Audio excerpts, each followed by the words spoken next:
Biglang nagkalat ang spekulasyon. Netizens nagulat sa latest photo ng aktorang babae, may baby bump daw. Isang simpleng event photo lang sana, pero dahil sa anggulo at suot ng aktres na nasa larawan, mabilis itong naging sentro ng matinding usap-usapan online. Paglabas pa lang ng larawan, agad na napansin ng ilang netizens ang tila kakaibang hugis ng kanyang outfit, lalo na sa bandang tiyan, na nagpasimula ng panibagong round ng espekulasyon. Ayon sa mga netizens, tila mas full daw ang midsection ng actress kumpara sa mga nakaraang public appearances niya. Dahil dito, maraming nagtanong kung may malalim bang dahilan sa pagbabago ng kanyang fit o kung simpleng optical illusion lang dulot ng ilaw, postura o mismong style ng kanyang kasuotan.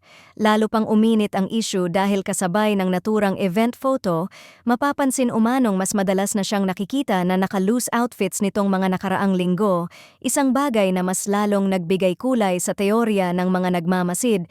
Sa kabila nito, malinaw na walang anumang opisyal na pahayag mula sa aktres o sa kanyang kampo at wala ring kumpirmasyon tungkol sa totoong estado niya. Gayunpaman, hindi napigilan ng netizens ang pagbuo ng kani-kanilang interpretasyon. Para sa iba, maaaring pagod, anggulo, o piling wardrobe choice lang ang dahilan ng lahat. Para naman sa mas mapagmatyag, tila raw may ibang kwento sa likod ng litrato. Mas madalas daw siyang mag-loose outfits nitong mga nakaraang linggo. Bihira na raw ang fitted dresses na dati-rati ay bahagi na ng kanyang signature look.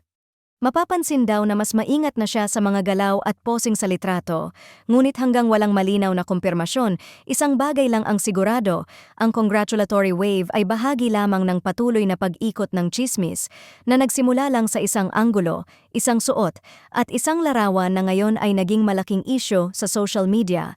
Isa lang ang malinaw ngayon, maraming mga fans ang masaya para kay Loisa at Ronnie sa kanilang paparating na blessing.